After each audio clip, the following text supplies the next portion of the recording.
My name is Mickey Volchinova, and this is my Honors 301 colloquium presentation for my Capstone project. So, some introduction for my topic. I want to study compo medicine, and specifically how it can be integrated in today's Western biomedicine. Compo in itself is very interesting. It is a Japanese health medical system that focuses on individualized treatment systems for the overall condition of the patient and has a relatively holistic therapeutic approach.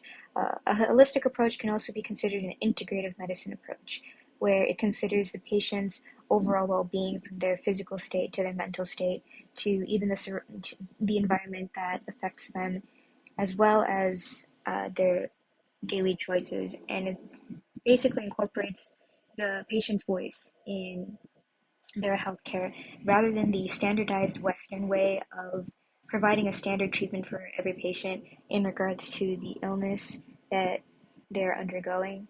So, Western medicine is progressive. However, it is also lacking, as I said earlier, um, in the sense where patients are considered based on their symptoms and they're thus given treatments that have been researched and undergo everybody as a copy paste kind of orderly method for treatment. Um, However, a holistic approach might be better in treatment, as we humans, we understand that even from our DNA, even from our behavior, that we're all very unique and very different. Why can't our method treatments also be like that as well? So looking at it through a holistic integrative healthcare step might provide a more beneficial method of treatment for the future of medicine.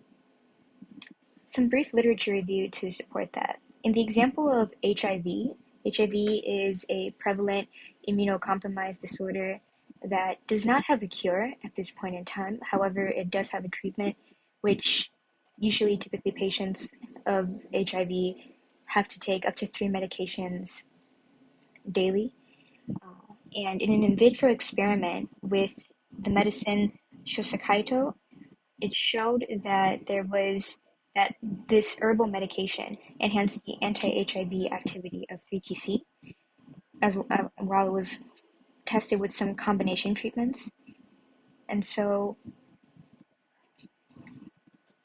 if we do an inclusive kind of treatment with the biomedical treatment that is already created, as well as the herbal treatments, then there could be a higher potential or success rate for curing or treating better HIV.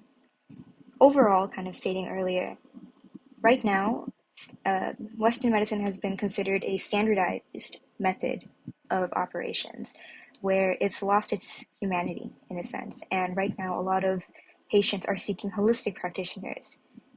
As a study from 2016 till now, they're seeking healthcare professionals that can address the holistic aspect of them from their mind and body combined together, as we can see a rise in prevalence in the care for mental health. Some gaps in knowledges for this would be, how can we incorporate compo medicine in the West, considering that compo medicine is traditionally an Eastern health medical system? So what are some of the challenges that it would take to incorporate it in the West in regards to treating lifestyle diseases or minor medical problems or overall patient care? What are some of the educational or societal challenges to face? What are some of the socioeconomic effects? Is there any monetary limits to this as well? And how can we integrate it in the medical system? What are the forms of education that we'd have to take? The last time that these were researched was up until the early 2000s. However, as biomedicine increased to take a prevalence, these were kind of put on hold. Despite that, there is some research in present day that does show the prevalence of compo in benefiting the patient. So my capstone research question is, how can we incorporate compo medicine to help aid in preventative medicine and general treatment? And for this, I would interview experts in the field of TCM, which is traditional Chinese medicine, as well as current biomedical experts. And I'd compare the effectiveness of the two types of treatments from standard traditional biomedical treatments in regards to one field, and with the same field, how does compo compare to that?